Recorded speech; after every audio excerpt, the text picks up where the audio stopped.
আসসালামু আলাইকুম। Dream valley agro থেকে আপনাদের স্বাগতম। তো আজকে আমাদের একটা আনারের গ্যাপটেড চারার বড় লট কুরিয়ার করা হচ্ছে। সব মিলিয়ে প্রায় 1000 চারার মতো। চারাগুলো দেখেন, চারার কোয়ালিটি, যে চারার কোয়ালিটি এটা যদি নিচ থেকে ধরেন এখানে প্রায় 2 ফিটের কাছাকাছি হবে, 2 ফিটই হবে। তো এগুলো সব নতুন চারা, এবছরের চারা। এই যে অলরেডি কুরিয়ার শুরু করেছি আমরা। এখানে চারা রয়েছে, এখানে এই যে সব মিলিয়ে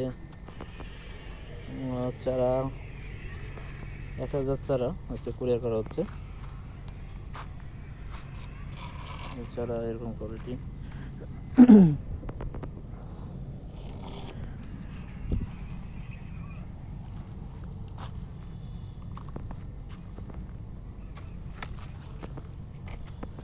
সব মিলিয়ে কুরিয়ার করা হচ্ছে আজকে।